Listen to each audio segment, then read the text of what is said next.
Hello, friends and neighbors, welcome. This is Faisal Hassan, your member provincial parliament, and tonight is joined by my colleague Dr. Jill Andrew of Toronto's St. Paul's, a member provincial parliament for Toronto St. Paul's, Jill Andrew, and my name is Faisal Hassan, MPP for York South-Western. Before we begin tonight's town hall and discussion about an immediate ban on above guideline rent increases to protect tenants until at least 12 months after the official end of COVID-19. I wish to acknowledge at this time the land that we now know as York South-Western is the traditional territory of many nations, including the Mississaugas of the Credit, the Haudenosaunee, the Chapway, and the Haudenosaunee, and the Wendat peoples, and is now home to many diverse First Nations, Inuits, and Métis. Thank you, neighbors and friends, for joining us this evening. Here in York South-Western, we know that housing is in a state of crisis. The pandemic has amplified the disparities and inequities that exist when it comes to marginalized people in our community. People like those essential workers and their families is struggling to get by. Tenants need protections to ensure they can keep a roof over their heads during the greatest public health emergency in our generation. As corporate landlords use tactics like above guideline increases to undermine and remove families from their homes. Tenants deserve to know that we have their bags, and are prepared to take action to keep them and their families safe. In that spirit, I am honored to be joined by my colleague, Member Provincial Parliament from Toronto St. Paul's, Dr. Jill Andrew. A motion to put a stop to above guidelines rent increases during the pandemic is the type of approach needed to push back against a systemic stacked against tenants. I look forward to hearing your questions tonight and I thank MPP Andrew for taking the time to join us. And you're joining us live on YouTube, Twitter, and Facebook as well. Dr. Jill Andrew, welcome. And just quickly, Dr. Jill Andrew serves as also Ontario NDP's cultural critic and women's issues critic for the official opposition, and is also a proud member of the Ontario's NDP Black Caucus, a first of its kind in Ontario legislative history, and she also sits on the standing on public accounts. So welcome, Dr. Jill Andrew, my colleague. Thank you. Thank you very, very much, Faisal, for having me here. And of course, to you, my friend, and to all your lovely constituents in York South-Western, it is just Jill. You know, I first want to start by saying it's a real honor to be here. You know, I get a chance to witness how hard, Faisal, you work for your constituents in York South-Western. You know, whether you are organizing vaccines for your constituents, whether you're standing in the House, you know, demanding supports for your schools, you know, demanding supports like paid sick days for your essential workers in your community. It is always an honor to share space with you. As one of the hardest working MPPs I know, that's for sure. You know, so this evening, of course, we're here to talk about above guideline rent increases. And for anyone that is not familiar with what AGIs are, they're simply, well, I shouldn't say simply because there's nothing simple about them. They certainly impact the pockets of our renters and tenants across the GTA, across the province. You know, above guideline increases, you know, it's a formal application made by a landlord to cover the cost of a capital project repair. So for instance, you know, a new roof, you know, or massive renovations, you know, extensive repair around security or elevators, anything at all that the landlord seems to feel is necessary. Now, the thing with AGIs is tenants often don't have a choice to really vote on whether the AGI is approved or not. They don't necessarily have a chance to vote on if the AGI is needed. This all happens through the Landlord Tenants Board. right? And what we do know is that AGIs have been used historically by many landlords, especially those corporate billionaire, millionaire type landlords, who often make a profit that frankly they don't need on the backs of tenants who are struggling. So my motion was a motion because the Ford government shot it down. My motion was demanding a ban on AGIs, especially during this pandemic, and at least 12 months following the pandemic, so that folks could actually receive a real rent freeze. Because what we have currently now is a pseudo, not a full rent freeze. There's a partial rent freeze that the Ford government has applied, where rent is not supposed to raise in 2021. However, the government did not close the loop. They left the loophole of AGIs, above guideline increases. So for all intents and purposes, your rent or what you're paying can essentially go up, 9% or higher, courtesy of an above guideline increase. So we really feel that this needs to be banned. The government has said no to that. I do have a petition that we are circulating still to raise awareness of this issue, because I don't plan to give up, even though the Ford government has said no to the motion. I know Faisal doesn't plan to give up. And that petition you can find at tspndp.ca/real_rent_freeze. So thank you very much, Faisal, for having me here today. Well, thank you very much. And folks, this has been a very contentious issue for our, and I was proud to participate on the debate. And you can also check that also on the handset to make sure that, this is a big issue. And many of you have been wondering, there was a rent freeze, but again, the landlord now is asking an above annual increases, and this is what Jill is talking about. And I know the motion was 157. In the opinion of this House, the Ford government should, as part of our affordable housing strategy and to protect renters, implement an immediate ban on above guideline rent increases. That's also called as AGIs, to protect tenants until at least 12 months after the official end of the COVID-19 pandemic.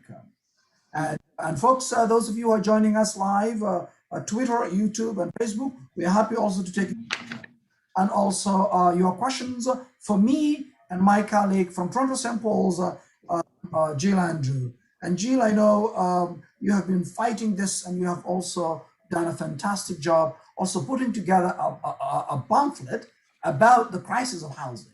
Yes. And so shared, among our colleagues to also take advantage of that, which is also as well. But also I know that why is it so crucial that we eliminate above guideline increase until at least 12 months after the pandemic? Well, let's contextualize this, right? For the last 15 months, is it 15 months or so, we have had a pandemic that has cut through everyone. There isn't a single person who hasn't been touched by the pandemic, either directly or vicariously through the stories we've heard on television, on social media, our friends, our loved ones, our colleagues, what have you. Throughout all of this, we know that many folks have lost their jobs for no fault of their own.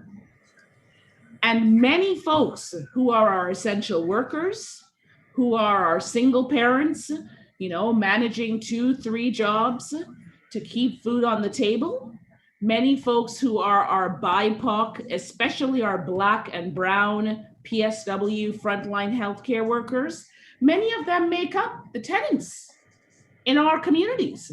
I know here in St. Paul's, we have 60% and higher of renters and tenants. So I know that right now, especially now, is a time where we need to be keeping money in people's pockets, not taking it out of the most vulnerable folks, and our tenants, who are struggling like many others, need all the supports they can get. And I know a lot of folks, were very happy. They were excited to hear about the rent freeze. They thought, okay, the government had put forth Bill 184, as you might remember, some time ago. That was a bill that actually made it easier for landlords to evict tenants. So, at this point, they thought, okay, after all of our advocating and after all of our tears, and I mean, oh my goodness, all of us have been advocating. Constituents have been crying. They've been writing their MPPs, writing letters, writing their cities, all kinds of things. They finally thought that this was going to be a real relief for tenants, a real relief.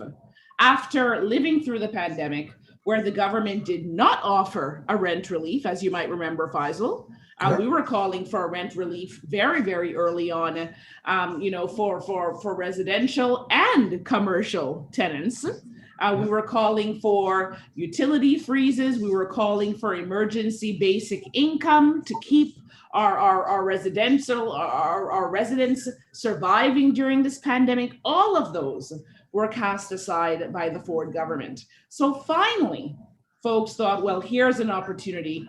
My rent will stay frozen. But for many, it was a huge disappointment when they learned that the AGIs, the above guideline increases, were remaining. I have a quote here that I'd like to read from our colleague, Jessica Bell, who is the housing, urban planning, and tenant rights critic. And she wrote this all the way back in February of 2021, when we learned that, above guideline rent increases had gone up 250% in 6 years. Yeah. She wrote, tens of thousands of Toronto tenants have been struggling to pay rent through no fault of their own, due to lost income or wages during the pandemic. Tenants have faced ever increasing rents in this city long before COVID-19, with thousands impacted by unfair rent evictions, and people's salaries stagnating while rents go up and up. Doug Ford canceled, as you and I know, rent control on new units as soon as he came into office. And he refused to ban residential evictions for the duration of the pandemic.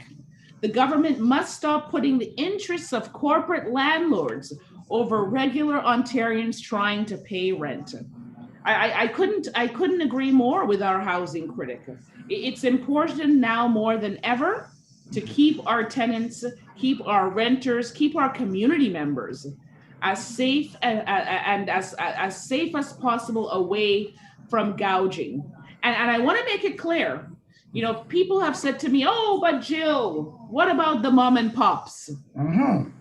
The reality is, the mom and pops are a very small percentage of those that are accessing AGIs. These AGIs, are a cash grab, frankly, for the Achilleuses and for the Caprites and for the Starlights and all the other landlords that I know here in St. Paul's we've had to connect with, on behalf of advocating with tenants who have had AGIs, who have had the threats of evictions, who have had these concerns even prior to COVID-19. So now was the time for Doug Ford to stand up and say, you know what, even if I don't care about, this, that, or the other, let me pretend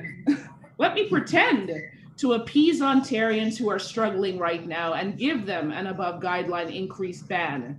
And he couldn't even do that. And again, while we're talking about AGIs this evening, I want to make it clear that we've also heard from our tenants, we've also heard from our community members about vacancy decontrol being a problem. This notion of, one tenant had the rent at one rate, they leave, and then landlords jack the rent up 2-3 times. There's rent evictions as well. Yes, some landlords are honest, and we want to make it clear, we're not painting all landlords as bad folks. That is not the case at all. But rent evictions, a poor person, leaves their home, their place of dwelling, their place where they feel safe, where they have all their memories. They leave it under the guise that, okay, we're doing some renovations or we're doing some renovations, and you'll have first right of refusal once the renovation is done. You can move back home. When the renovation is done, the rent has gone up 2-3 times, That's right. and you are now experiencing homelessness. These are the kinds of things that the NDP wants to fight against, and Doug Ford has no interest in fighting against them. Absolutely. And Jim, we will take also folks who are joining us, Twitter, YouTube, and Facebook comments coming in.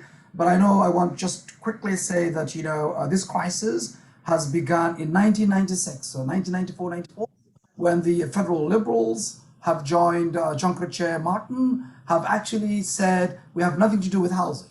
And they downloaded to provincials across the country. And what do the Mike Harris and Ernie Eves and Dalton McGuinty and Cotton Wynn do? They just continued, But the key here is also how much profit that these big corporations need, on these, especially in the middle of a pandemic, where now also to jack up above rent increases. We are joining folks who are joining us live. Thank you. You're joining my colleague, NDP MPP, Dr. Jill Andrew from Toronto St. Paul's, joining us tonight. We are talking about her motion 157, which this current government, as many motions that the official oppositions and bills that we put into the legislature, that they have voted down again and again. Quickly, Bob Murphy says, thank you both for bringing this AGI and discuss this case to increase rent. Well, thanks. And Howard Murray, who is our federal NDP candidate, joins us also as well and says, Nice. For this great conversation, we need to do more for tenants. And also Wendy Papas says, go Jill and Faisal. And Abdi Bim says hi, and Paula Randes, who's also a president of the Home Care Union, is also actually joining us live and commented saying, thanks Jill and Faisal for the tremendous advocacy you do on behalf of tenants and those made vulnerable. Toronto is such an affordable city. I was outraged to see the false restrictions at Lumford this Wednesday. Do you have any comments on that? And I don't know exactly Lamport, if it's in, I don't think it's in my community, and I don't think, No. and that might be something in Hamilton, if that's the case. Paula, just maybe elaborate on that. But I think this evictions and also evictions has been happening in many communities. In my own community here in York Southwestern, Paula, we had 770 tenants in the month of November of last year being sent to the Tenant and Landlord Board, which means these not mom and pop landlords who are really struggling, and Jill Andrew talks about that, and I important the work they do, but we're talking about big corporations. These are greedy landlords that are really in the business of profit maximizations on the backs of working people. And the question is, how much profit do they need? And now the maintenance should be part of that. Then why is the need for above guidelines increases? Folks for joining us. Quickly, Jill Andrew, my colleague from Toronto St. Paul's, I have a quick question for you. Do landlords really need above guideline increases to be able to keep up the maintenance in their buildings? That is a very good question, Faisal. And I will say this, from my research and from reading the eloquent research of places like the Wellesley Institute, like Renovictions, TO, AGI report, and even from some of the quotes that I would love to share, and I will share some of them. We had the chair of East York Acorn, we had the chair of our very own Oakwood Vaughan Community Organization speaking towards this motion. The simple answer is the landlords have the money. They have the funds. What you have to remember is the landlord has already paid for that roof when they've applied for that AGI. So this is not a case of a corporation being stuck not having access to funding and having to go to the landlord tenant board and say, well, please let us know when we are approved. That's not how AGIs work. The landlord has already completed the renovation. They've completed the capital project, whatever the case might be that they're getting the AGI for. So one could argue that if it's already completed, you've already got the funding. And secondly, some of the experts have said, look, why not have a rental reserve? Why not put a certain percentage of that rent? You know, one of the figures that has floated around is 10% of tenants' rent into a rent reserve so that they can access any capital repairs that way. Now, I will say that there are some housing stakeholders who are a little lukewarm and some are a little cold on that idea. So it's not a universally thought of way of doing things, but it's certainly a very prominent alternative to having above guideline increases. You know, I wanted to mention here, you know, what our friends, I believe this was from, I think actually this was a CBC article, and they said the province's rent freeze legislation has seemingly done little to stem the rising number of AGI applications. In the first 5 months following the legislation's enactment, landlords filed 266 AGIs in Ontario. Of those, 91 were in Toronto. In the 5 months before the legislation came into effect, landlords filed just 84 AGIs in Ontario. 49 were in Toronto. And of course, conveniently, the landlord and tenant board says it doesn't track how many of the AGI applications are approved.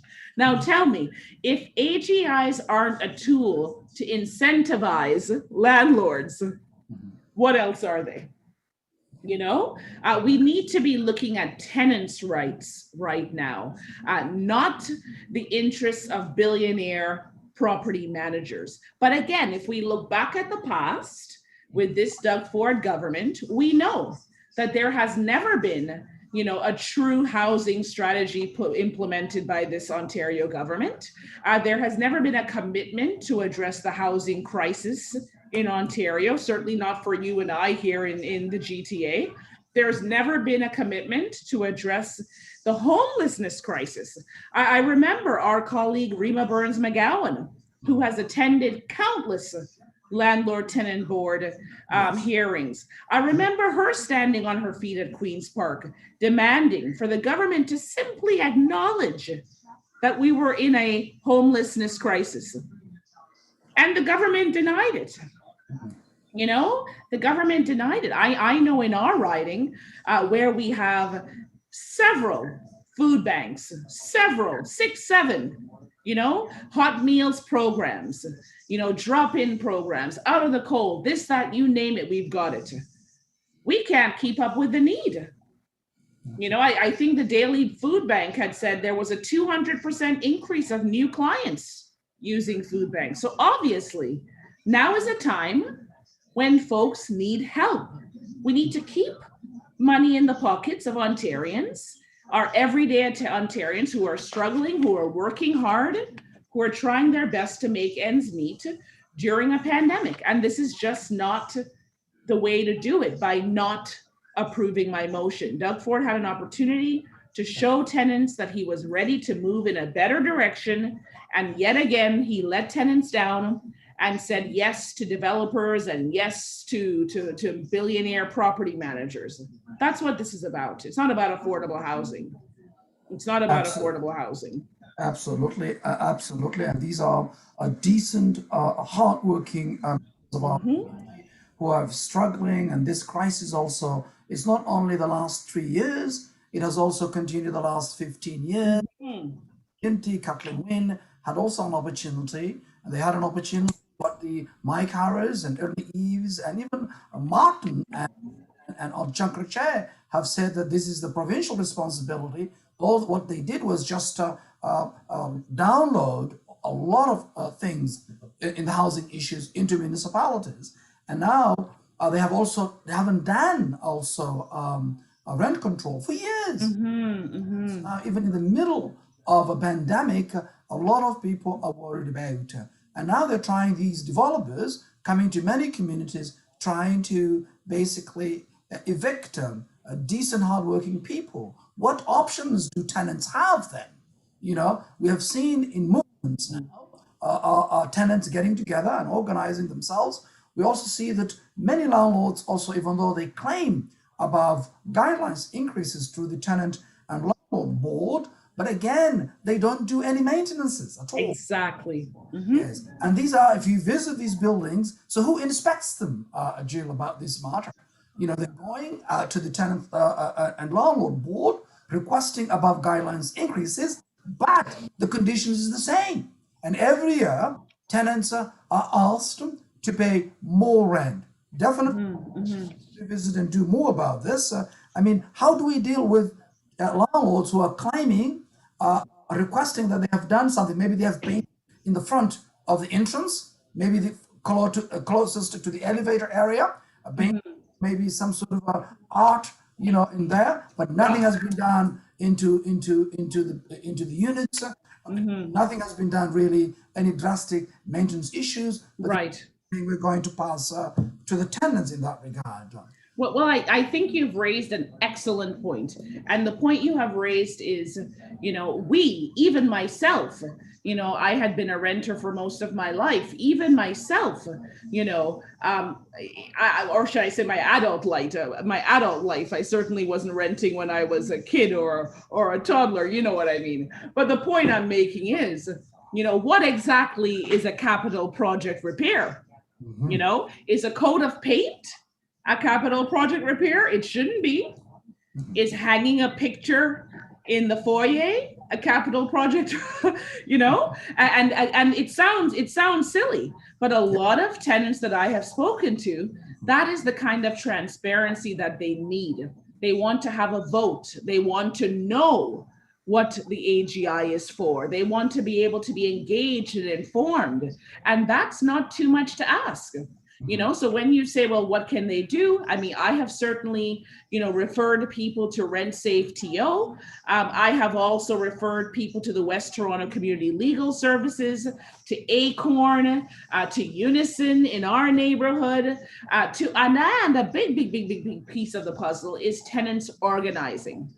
Tenants organizing is a big piece, you know, so whether it's legal aid that you're going to, and of course, I would be remiss if I didn't remind people watching that Doug Ford cut legal aid significantly. That's right. Significantly.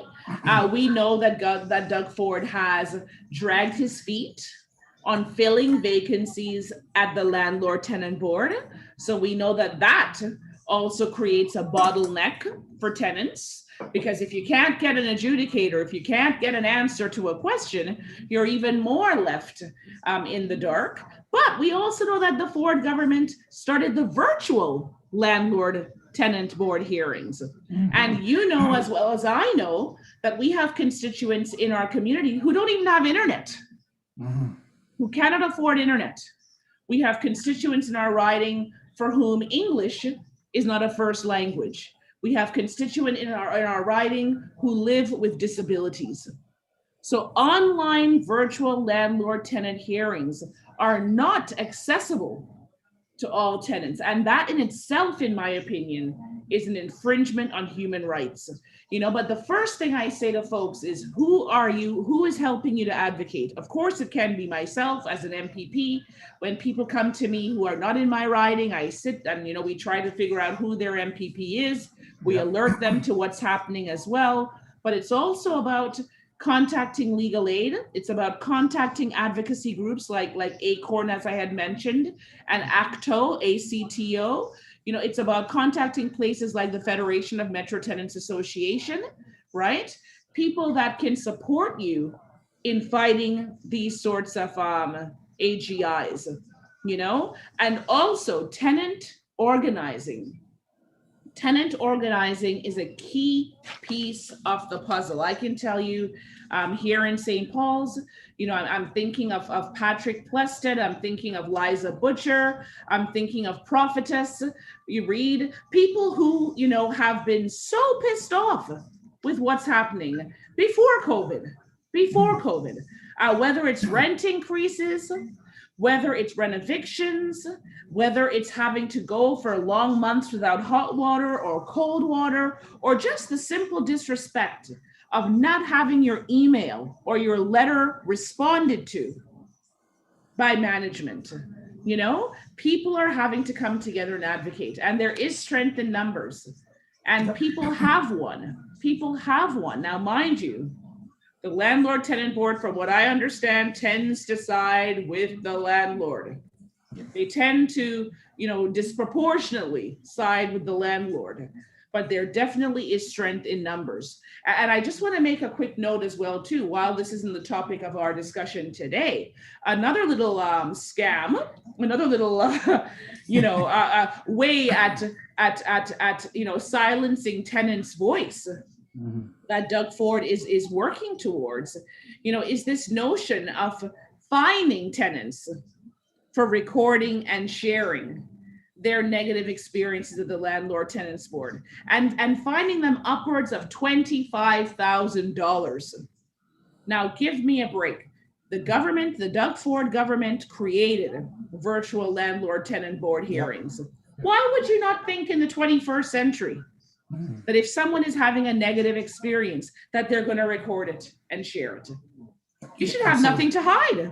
Exactly, and you should have nothing to hide. Absolutely, you're right. And I think folks are joining us and they are making a lot of comments. Quickly, I'll just go through some of their comments. Those who are joining us, thank you for joining us. Twitter, YouTube, and Instagram. And Nancy Robb says, the most effective support throughout the pandemic has been through the mutual aid, community fridges, support network. Paul Terry is a great guy. He's the executive of Foodshare, and we're proud to have Foodshare right here in York Southwestern. And he is also federal NDP candidate from of Parkdale High Park. High Park, exactly. Parkdale High Park, yes. And I think they're having soon their AGM. And Nancy says, Foodshare, yes, indeed, it's a Foodshare. And then quickly, Nancy Robb says, to name a few, but the work of community organizers is what the government should have been doing and has to exist because of its shortcomings that have become more palpable through the pandemic, but existed long before then. And Bill says AGIs are many times used to displace families that have to vacate because they cannot afford the continuous increases. Now the landlord can set the rent any amount they see fit. And how it says here, huge York Southwestern technology divide who are often renting. Well, and these are very important because people are now engaged in the discussion as well. And if there's any of them have any questions, we will be able to attempt to answer your questions. And I know that the landlords, they just want to increase the rent continuously every year. In some cases in our community, every year they just increase $50 every month, $70. How are they going? How are the tenants are going to afford? Another case also that has happened in this community is a building right here in John Street, and that building sits in the old place of the farmers market. Our farmers market was second to none in Toronto, the Western Farmers Market. And now that building has gotten a lot of support from federally, provincially, municipally, but then they call is affordable rent place, and it is not affordable.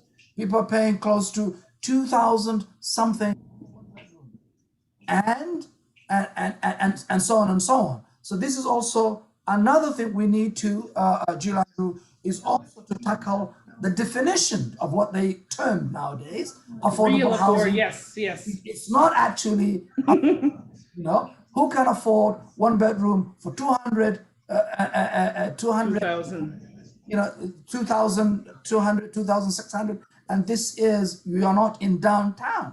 You are kind of a suburban community here in York Southwestern, and that is really difficult. So how much profit a landlord could actually allowed for to rent. And that's a discussion I think we might actually have to talk about it. But tonight we're talking about above guidelines increases, a Right. motion that my colleague, motion 157, put and I was proud to also take part on the debate, vote in favor of Jill Andrews' motion that, in the opinion of this House, the Ford government should, as part of an affordable housing strategy and efforts to protect renters, implement an immediate ban on above guideline rent increases, that is AGIs, to protect tenants until at least 12 months of the official end of COVID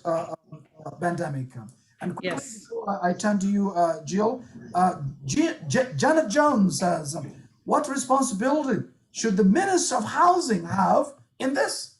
Very good question. And she says, if he can MZO with a click of a pen, why need to do the same in this? And this is a very good question. You know that Yes. the Minister of Housing has responsibility, but the entire Ford Conservative folks have responsibility. Actually, they talk about the last 15 years, which I agree was horrible, but they are also worse now. They are not doing what the people of my community and your community really need to do. And how do you feel for them a reasonable motion like this, which will help, at least calling after 12 months after the official end of COVID to ban, guideline increases. Right. Well, there's a few pieces I want to say. I want to go back to one of the people who are online who spoke about mutual aid. And I've always said philanthropy is a wonderful thing. Supporting our community is necessary, right? But it can never replace government policy. It should never replace the responsibility of the government to step up and do what it needs to do, right? So whether it's food share in your area, whether it's One to Give in mine, or Seeds of Hope, or Which Would Open Door, you name it, right? These are necessary interventions to keep our people alive, to keep them thriving as best they can under very difficult circumstances. But what's the government doing? What is the government doing? And that is why we're calling for real affordable housing. That's why we've been calling for a return of rent control. That's why we've been calling for more supportive housing. I was shocked to learn that the previous Liberal government had cut $150 million out of supportive housing to allow for corporate tax benefits. Like, come on. You cannot make a profit on the backs of the most vulnerable people in communities. So what we need to always make clear, and I get it, it's very frustrating to hear the government, they're always saying, oh, the last 15 years. But the reality is, whether the car has 3 wheels or 2 wheels, it can't run. It needs 4 wheels to run. Right? So what we know is the previous government left us the car that couldn't run. Yep. The government now has taken off more wheels and they've pushed it off the cliff, right? This is a bad situation any way you dice it. What I would like to see is the government stop the blame game. Stop blaming teachers, for goodness sakes. Stop blaming tenants. Stop blaming PSWs, and start looking in the mirror. Because regardless of the state that it was left in, and we know it was left in a dismal state, that's the reason why so many of our PSWs are overworked and underpaid, because the last government didn't increase their salaries. That's the reason why so many of our long-term care homes, were not being properly inspected, because the previous Liberal government, sometimes they would call and tip off the homes that an inspection was coming. I mean, it doesn't get any more deceitful than that, right? But guess what? It's 2021 now, and Ford, he is quote unquote driving the bus. and he's driving it right off the cliff. So this is why it's so important that we have legislation like this above guideline increase that I was trying my hardest to ban.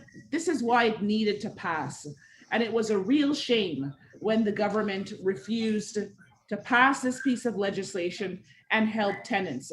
I want to mention a few words from folks, who were in support of my motion 157. Bill Worrell, chair of our Oakwood Vaughan Community Organization, not too far from where I'm sitting with you right now. In this pandemic, some of the hardest hit members of our communities are tenants, many of whom are going to unsafe work. That's a whole other topic. Or working at home in crowded situations during the lockdown. We have heard too many stories of AGIs forced upon our vulnerable community members. This has got to stop now. Ms. MPP Andrews' motion 157 will provide critical protection for members of our community already under huge stress. Faisal, I even had support from a lawyer, Karima Saad, a housing lawyer who represents both tenants and landlords. And she said it seems obvious that above guideline rent increases should be banned during the pandemic and recovery period. The legislation has already recognized the need to freeze rent to reduce financial pressures on tenants. The exception for AGIs allows landlords to circumvent the rent freeze and to do so in a way that costs tenants more money. If we understand that people cannot afford standard rent increases as it stands, it follows common sense that higher than usual increases will be even more burdensome. This again is the year when Ford should be pumping the brakes. We should have a ban on evictions throughout the pandemic and at least 12 months after the official end of the pandemic. That should be a residential ban and a commercial ban. These are things that the government can put in place today to help our community members. Absolutely, and that also will support our recovery to recover our economy. Also, give folks the stability to, if they have lost their jobs, also to look for other jobs and to not worry about the situation in which we found ourselves, because it has not been easy the last 15 years. But it looks like this government hasn't provided any stimulus, any support, working with the official opposition, and that's also another disappointment with this current government. And you're right, this crisis has not only begun now, but this government needed an opportunity to do it right, to listen, take opportunity for this opportunity and do it right. Unfortunately, they let us down again, and they let us down the renters, who are 50% of the Toronto, who are decent, hardworking people. They pay, majority of them, their rent, but also these big landlords, big corporation landlords, they don't do any maintenance, they don't do any cleanings, and all they care is just use anything they can to raise the rent. Quickly says, rent safe Toronto, 3,500 rental buildings, only 31 inspectors.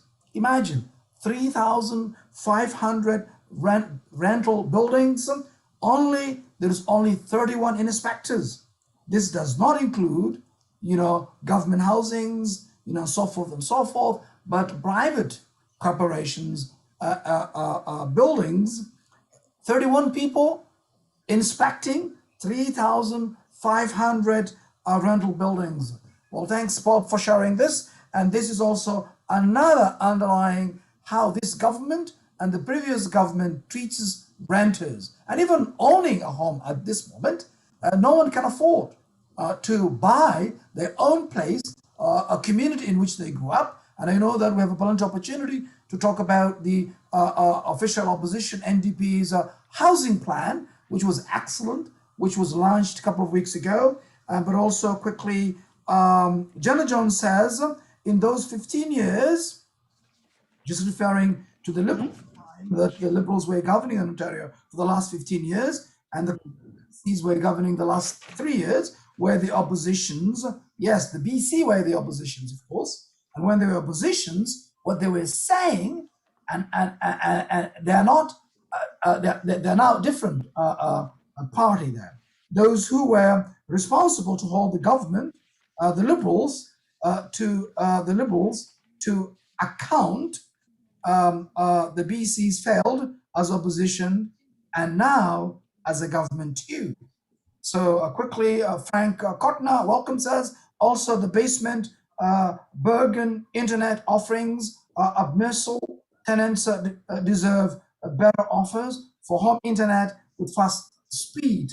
And that's another issue we can talk about it. And this also comes to the issue of education. Now, this government is thinking about online virtual education and also hearings, tenant landlord hearings as well, but they don't know that majority of the people don't have strong internets.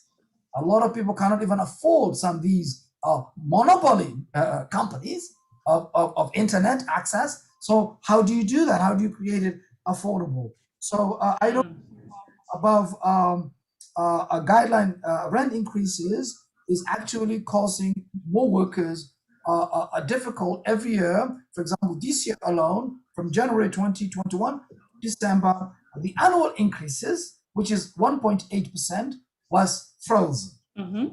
But imagine another 5%, 6%, 8%, 9 or more, above guidelines. How does this government reconcile to these?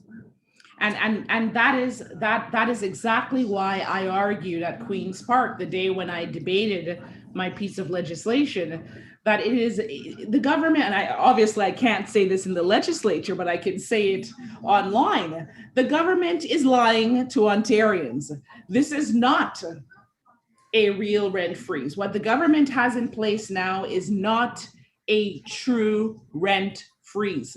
What tenants need is a real rent freeze. They need the rent frozen and they need the AGIs banned. That is the only way you can know exactly how much of your income or how much of your benefit or how much of your ODSP, OW allowances are going to your rent costs.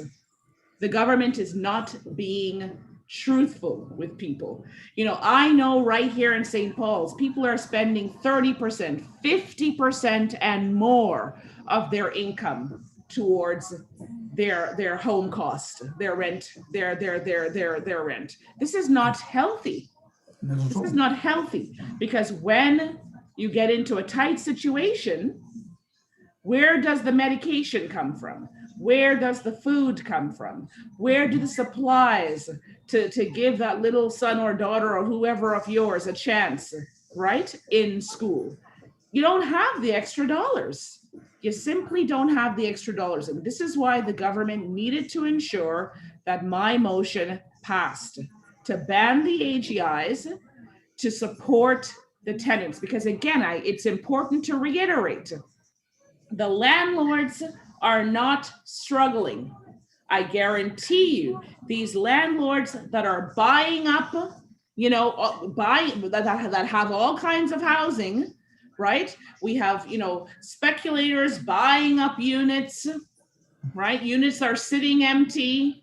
This is raising the housing market. It's not allowing people to be able to participate in the housing market. You are our youth engagement critic, Faisal. That's right. Yeah, Kids are going to post-secondary. They want to come out. They want to actualize their dreams. They want to be able to purchase a new home. That is not possible when the housing market is driven up so high that one cannot participate. It is simply not possible.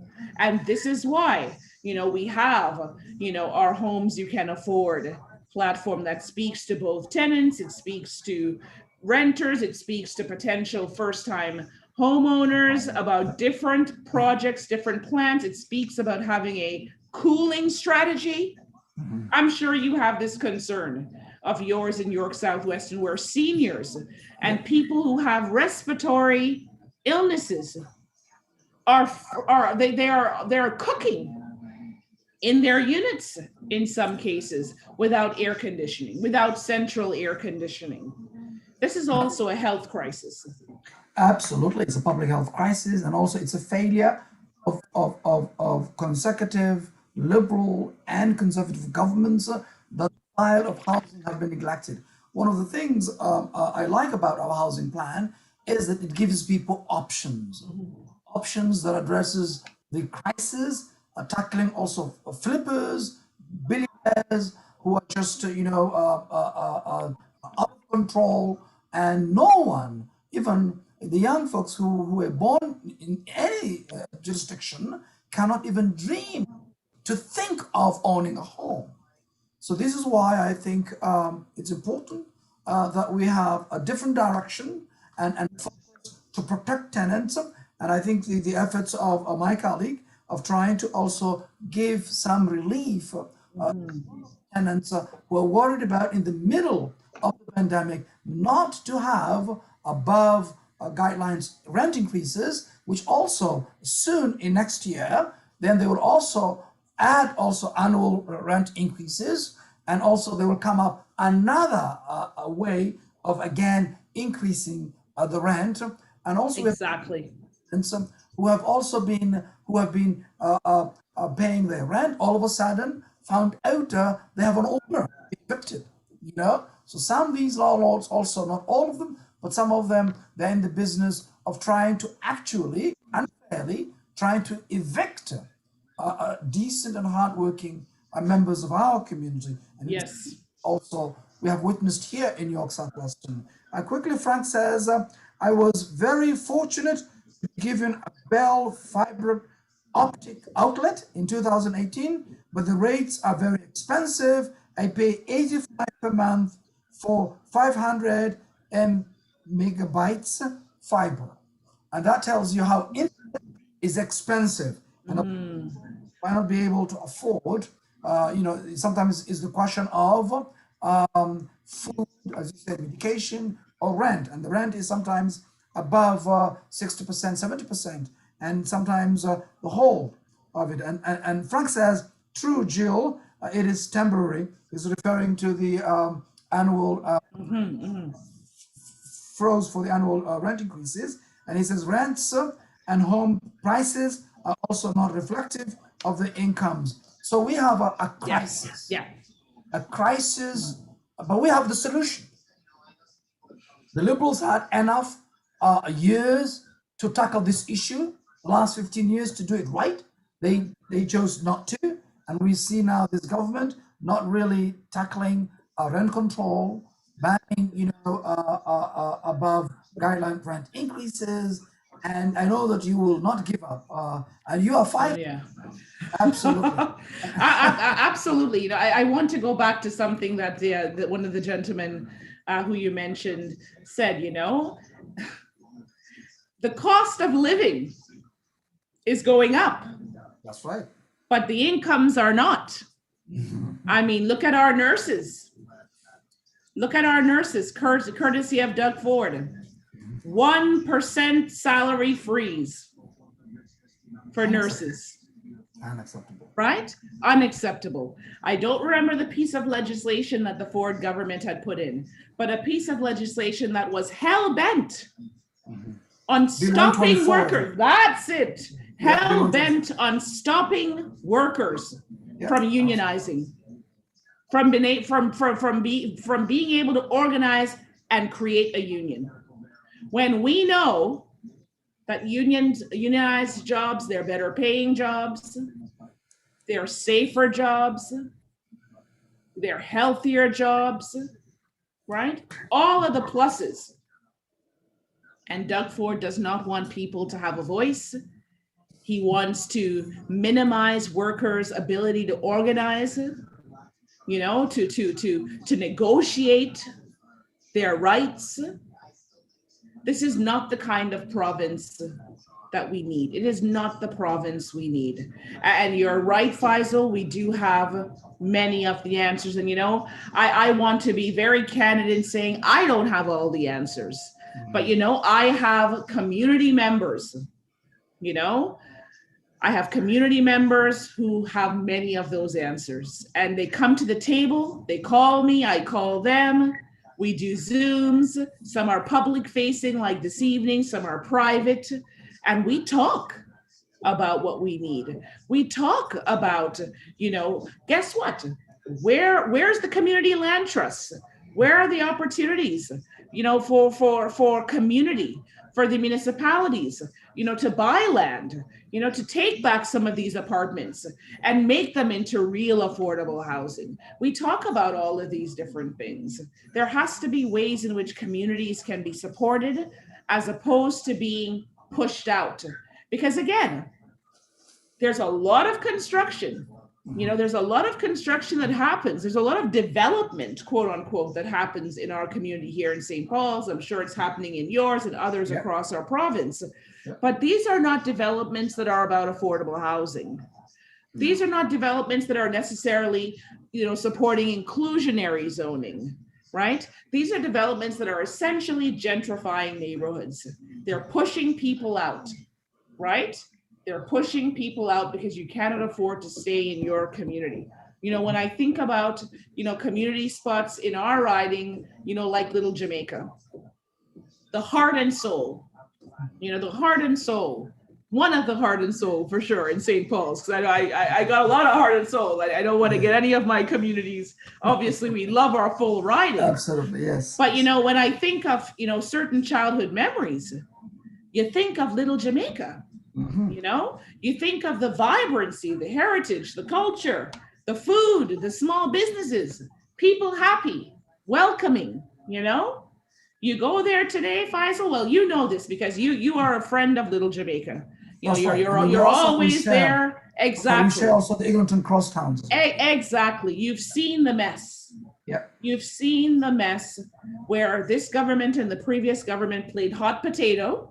Yep. Nobody wants to pay. No one wants to ensure that this project, that Metrolinks, Crosslinks, that everything is complete and transparent and accounted for. So what do we have? Small businesses shuttering left, right, and center. Sidewalks that are not walkable. We have homes that are crumbling, right? So again, this AGI motion that I put forth, it's simply one call. It is one call to action out of many calls that this government needs to address immediately to support our communities, to ensure that people can stay put in safe homes that they can be proud of, that they can feel good about. That when COVID is over and we're finally able to re-engage and have people over, that kids can bring their friends from school to their homes and not feel ashamed. Not feel ashamed because the toilet is always overflowing. Not feel ashamed because they don't know if there'll be hot water or cold water in the faucet. Not be ashamed, because the elevator is not working. Like, we need communities to be livable. And that means the government needs to invest in them. And he hasn't done the job, that we need. He has not done the job that we need right now. What he is doing, however, is using those AGIs, allowing landlords to use those AGIs to frankly do non-essential construction, to do non-essential, capital projects during a pandemic, and then to saddle the tenants with the cost. That is not fair. That is not putting the people first, as this government likes to do. Absolutely. And also you mentioned earlier, Jill, we know that the legal aid was very important component trying to help tenants when whatever reasons the landlords send them to the tenant and landlord board. Many tenants cannot afford a lawyer to defend them.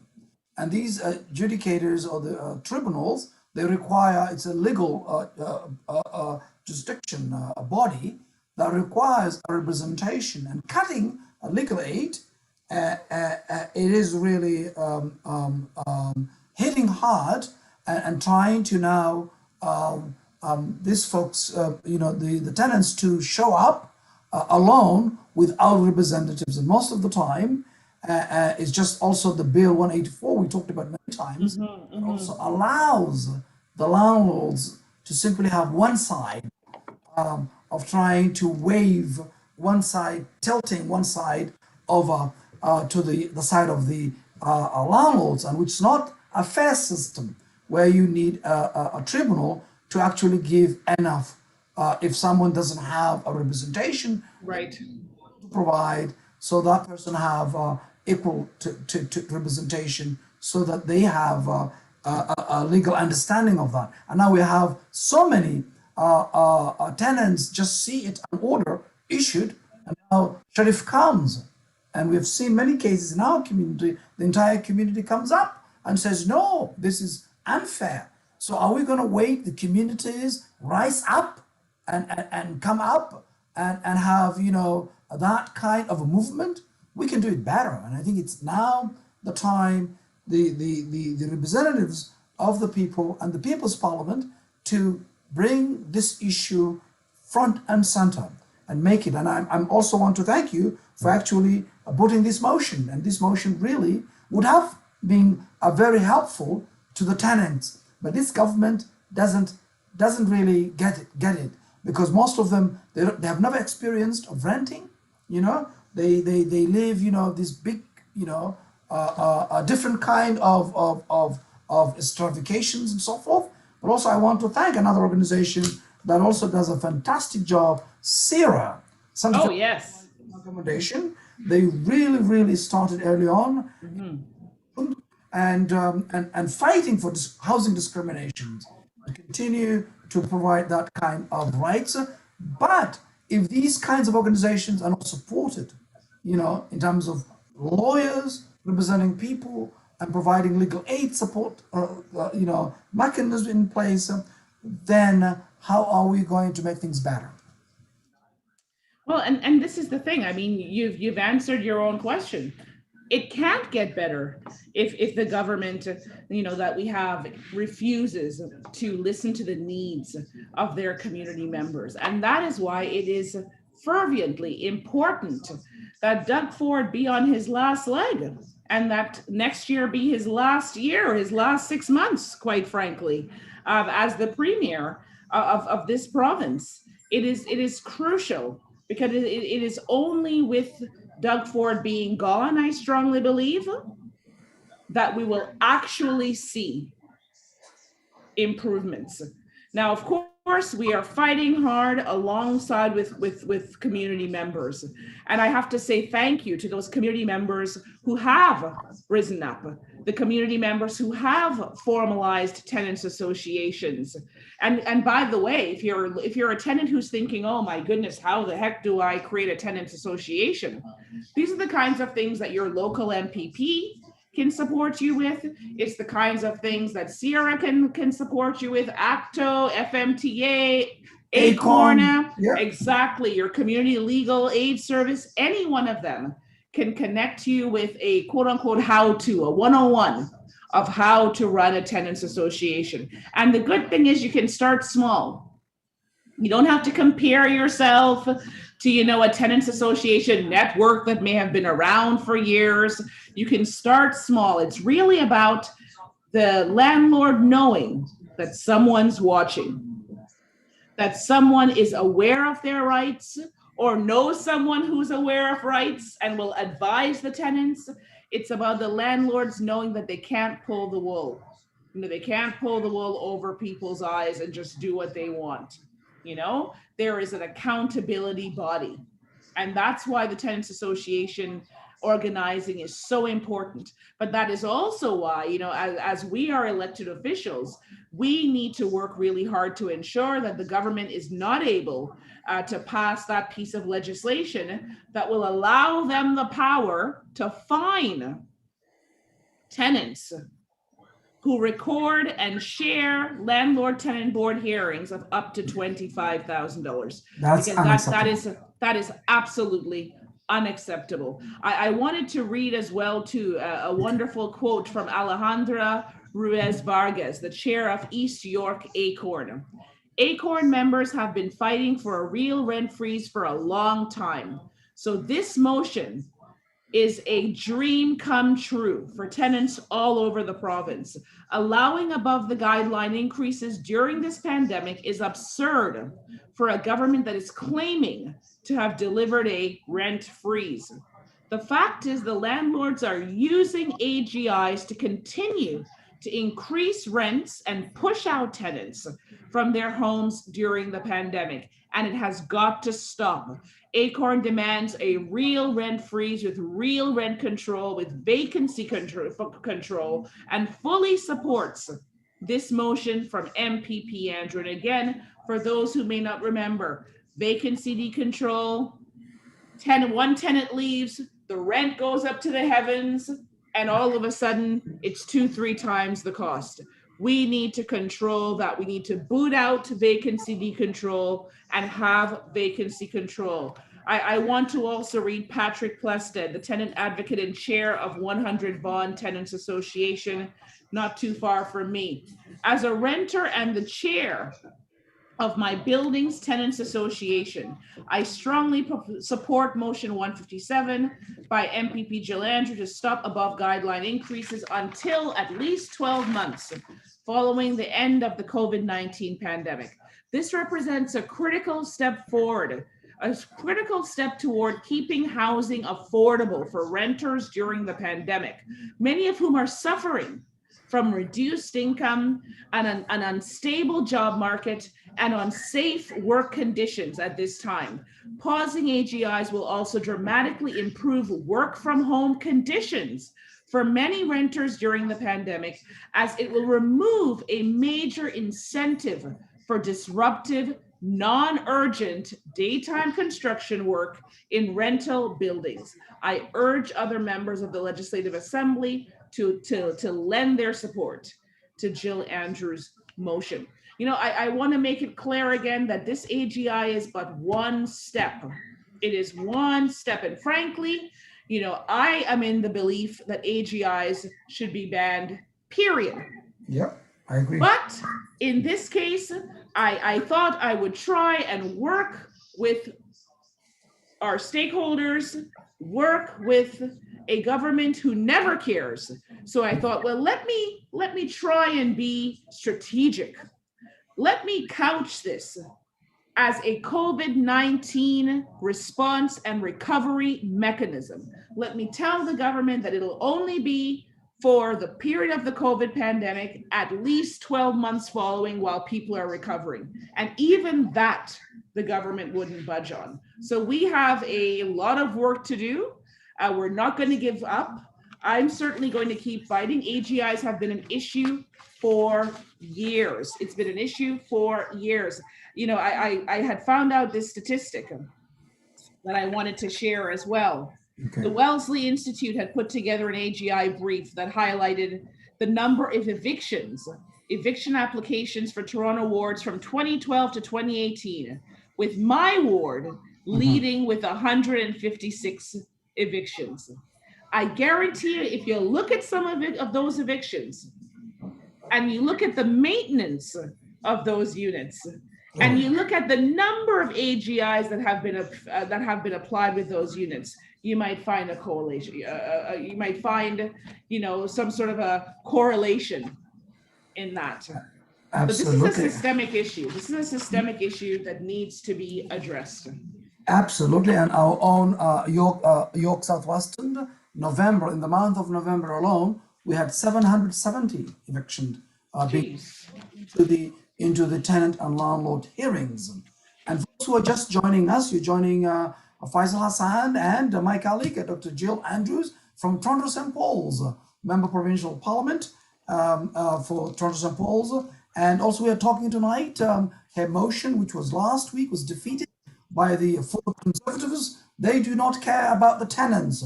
They do not care about renters. And that also shows clearly they are on the side of big corporations. And the motion, if you haven't heard it before, it says that in the opinion of this House, the full government should, as part of an affordable housing strategy and efforts to protect renters, implement an immediate ban on above guideline rent increases, AGIs, to protect tenants until at least 12 months after the official end of COVID-19 pandemic.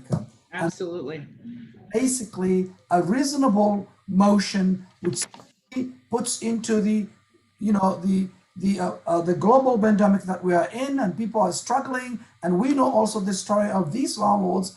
Every year, these landlords, they do submit continuously every year AGIs, and nobody inspects them, nobody checks them, what they are submitting to the tenant and landlord board, and thereby allowing continuously renters, decent, hardworking members of our community, not be able to afford. They are not, because many of them are going to be evicted. Where are they going to live? What the result was going to be is overcrowding conditions, which will be a health hazardous. But this is what, this government is forcing people to live overcrowded conditions, thereby not interfering early and supporting the tenants. And I thank you, Jill Andrew, for really and putting an immediate ban on above guideline rent increases, AGIs, to protect tenants until at least 12 months after the official end of the COVID pandemic. I know many folks are also joining us, but we'll try our best to capture your comments and also to attempt at least to answer your questions. So I know that this government, we have been putting so many motions and bills, and all these bills, one after the other, they have been voting down, including, my bill, housing is a human right. Goodness gracious. It would have actually created, a data collection of finding out inequities of disparities in housing and inequities in housing that affects the province. It would simply give creating an independent commissioner reporting to the minister and working group to study about the crisis in housing. That was a simple bill. Yes. Which would have enhanced and supported the Minister of Housing. Your motion also was very reasonable by simply asking them 12 months only. Well, at least 12 months until after the official end of the pandemic. But nonetheless, you are very right, Faisal. I mean, these two motions that we put forth, I couldn't think of two, and yours was a bill. I cannot think of a more nonpartisan bill than what you put forth. You were essentially giving the minister a gift. Yes. You were saying to him, let us agree that housing is a human right. And you were saying to him, let us agree to document the inequities in housing so we can create better housing, so we can prevent inequities from taking place, so we can keep people in their communities and keep communities thriving. Because guess what? When people don't have money, when people experience homelessness, when people can no longer shop local, yep, our communities die. So in my opinion, you were giving the government, a piece of legislation that could have been helpful to all of us if they had simply said yes to that piece of legislation. But again, because we have a Ford government that is more aligned with abusing their minister zoning orders. Yeah, they're right. They're MZOs. They're more aligned with developers. They don't give a heck about our green spaces and about our environment at large. They're not talking about building sustainable homes. Green homes. They're not having any kind of nuanced conversations. No idea. They're simply not having any. It's all about developers. It's about pushing through legislation like they did recently to increase the number of donors to their donation, to their coffers. These are not the priorities right now. The priority should be to keep Ontarians housed, to shut down non-essential workplaces, so we can actually clamp down on the community spread, to ensure that vaccines had an equitable rollout, to ensure our small businesses could survive. I can't tell you how many of them, Faisal, here are, oh my goodness, our dance groove, our school of dance. have had to shut down, and rely on GoFundMe support in hopes to get a different location, in hopes to survive.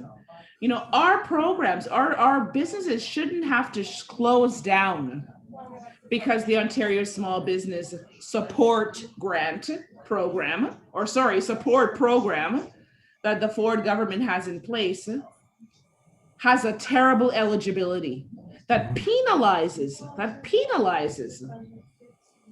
store owners who are too new, who started too early, who cannot qualify for the grant. And I know I veered off a little bit off of topic, but the key of the matter is, if the government doesn't invest in community, that means investing in tenants, help them have homes they can afford to live in.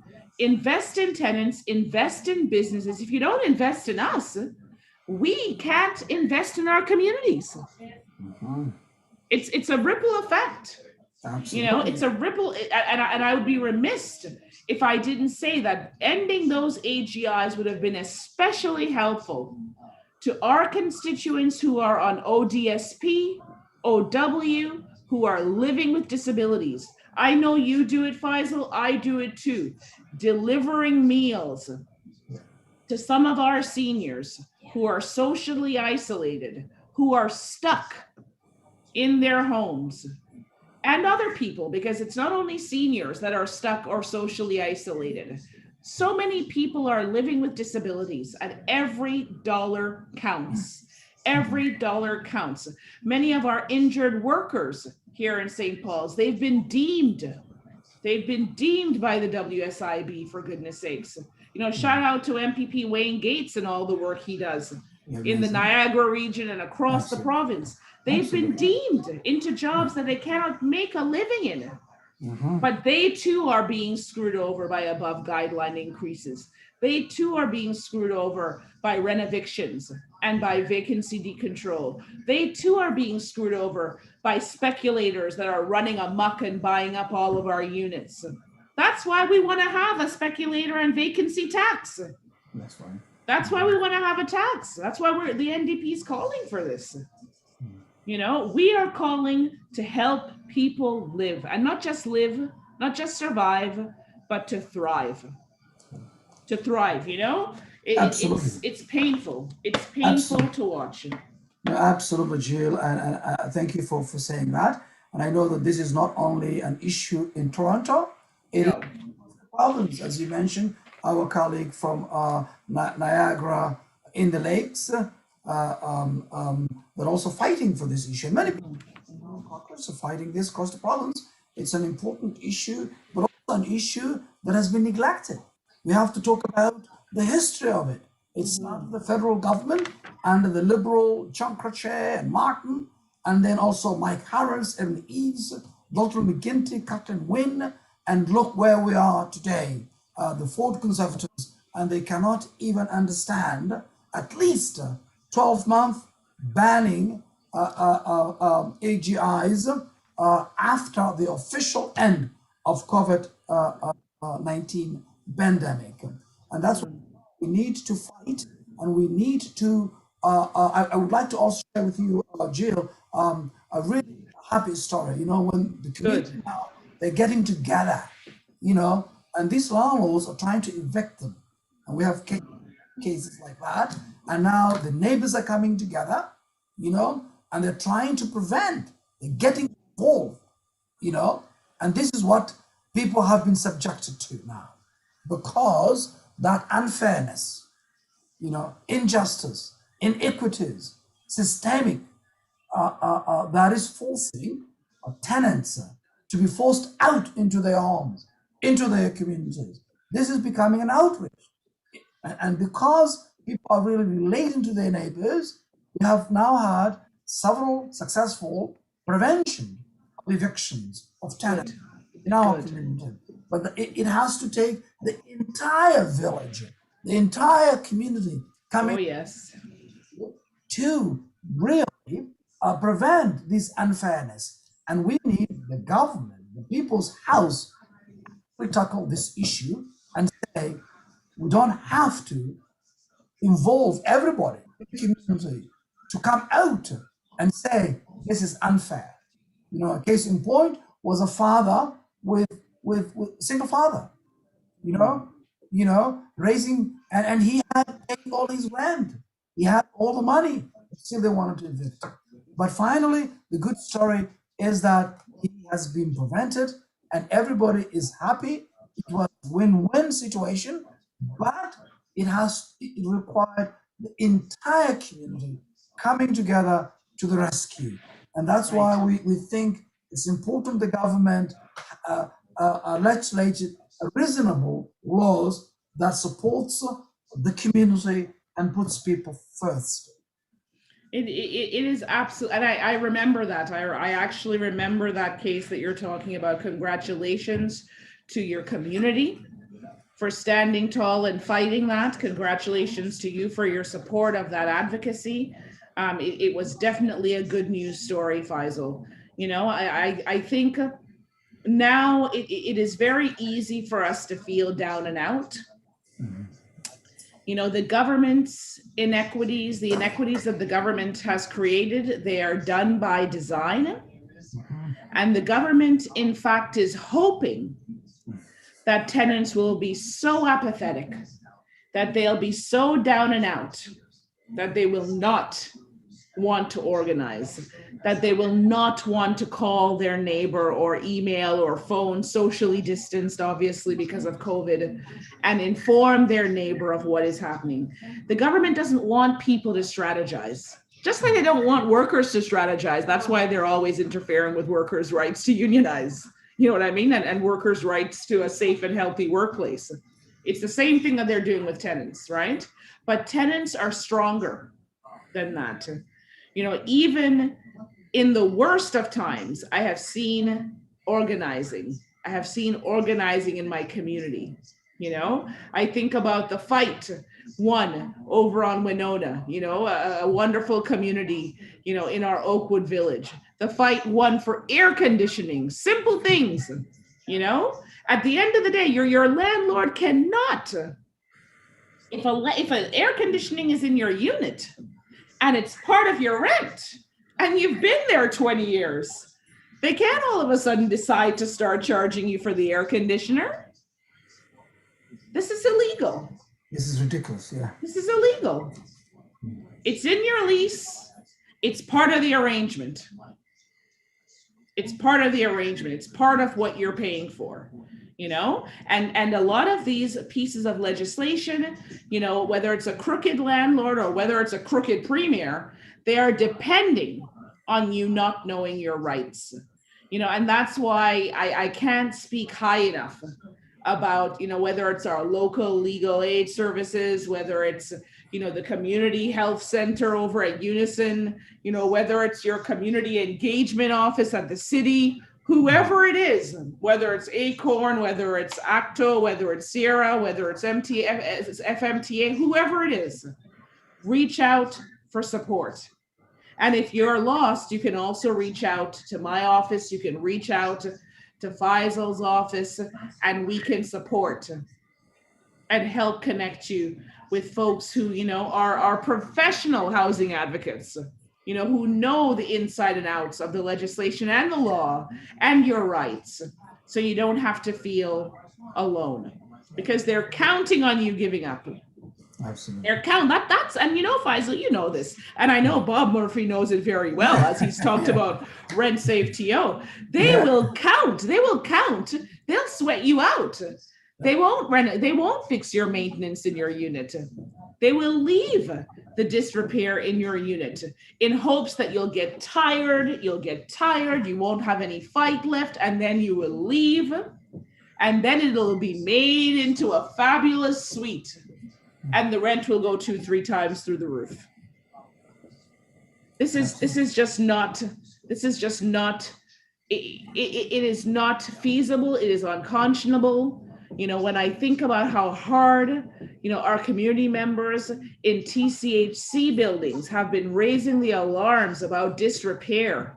And I mean, you know that you and I, Faisal, because again, you're the youth engagement critic, you're always talking about schools and the need to invest in our schools so that kids aren't walking into crumbling buildings, literally, with ventilation that's 100+ years old. You fought for this sort of thing. I fight for this as well. But, TCHC, come on. Yeah. Come on. Let's repair buildings so that people can live with a sense of dignity. Absolutely. And I met a couple of times about the CEO, Mr. Kevin Marshman, who's very, well versed. He has been on the board, and then he was the CEO. He's very cooperative in terms of really trying to make things better. But the problem they have is the provincial governments has not been giving money for repairs, and this is also a huge problem. Yes, it's huge organization. It requires a lot of, and one of the things when I was elected, I found out all our buildings in TCHC has been outsourced to private corporations. So then the service was bad, and we really organized. And finally, the CEO have actually removed those private companies, and now it's under the command of TCHC, and the tenants actually are reporting a positive message because the TCHC now is closer to them. Fantastic. What we need to do, I think, is to demand more repairs, more investments for housing, and working with them to provide the repairs and things they need, because the neglect was the last 15 years, and this government hasn't put also forward those resources as well. Quickly, this guy, I think, Absolutely. Frank says, true that, Jill. I hope that the salsa on St. Clair event will continue. Oh, so do I. Under the COVID restrictions. Oh, goodness. Can I, salsa on St. Clair, it's right outside of my community office. It's right, it happens right there in front of us. And yes. Oh, and goodness. he says, hey, all, Jill Andrew is a great MPP. Oh, goodness. Paul's. If you live in Toronto St. Paul's, reach out, Jill Andrews. And Bob Murphy says, THC is the biggest landlord in the GTA.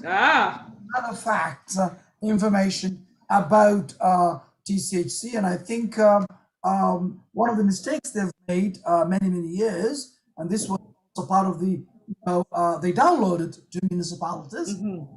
And it's also, they outsource to private companies to manage certain communities. And my community, I don't want to mention the names of those companies, but finally the fight continued, and we were very successful. Now every community now is now run under the TCHCs, and thanks for us, the official opposition, and my involvement have now, we want throughout the city, TCHC to take their responsibility. And I thank also Kevin Marshman, the CEO, who has done a fantastic job in that leadership. Well, and I know that we're wrapping up soon. I want people to remember that, whether it's our education system, whether it's healthcare, both of which are grossly underfunded, whether it's our transit, whether it's our infrastructure, whether it's our housing, the buck stops with Doug Ford. That's right. And his conservative government. So what you need to do, if you have no time to watch question period and debates, maybe you don't even have time to call your MPP. I mean, we're always there to call, email, text, DM, whatever the case might be. But ask yourselves, how has life been for you, for your loved ones, for the last couple of years, for the last 18 years? How has it been? Are you satisfied with your child's education? Are you satisfied with the school, the building of the school? Are you satisfied? We have our teachers and our education workers that are trying as hard as they can while we have a government slashing education.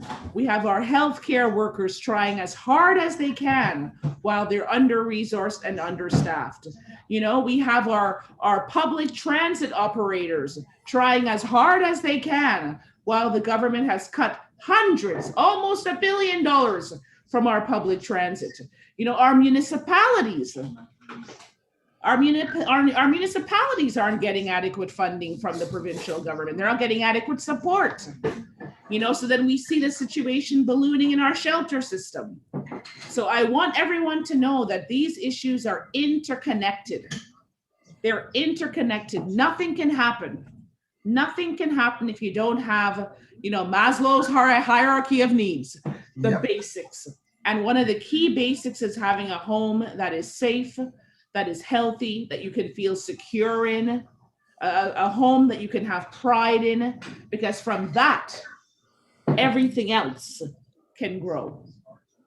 And that's why we need to get rid of Doug Ford, because he is not in it for renters. He is not in it for our essential workers. He is not in it for those very people who are disproportionately women, who are disproportionately BIPOC people, who are disproportionately people living with disabilities, who are afraid for their lives, that because of the kind of lack of investment in healthcare we have now, that God forbid they go into the hospital and have COVID, that they may be the next victim of a hospital being forced to have a triage approach to taking care of people with COVID.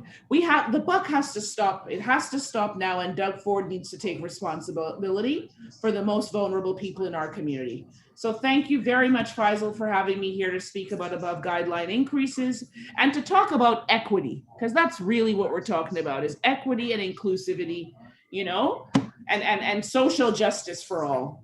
That's what we're talking about. Well, housing is a human right, and everyone deserves a good, stable place to call home. We know that evictions and rent increases that are above guideline continues to affect the most marginalized in our society. Seniors and people living with disabilities and racialized people are most impacted. The instabilities and fears tenants face needs to stop.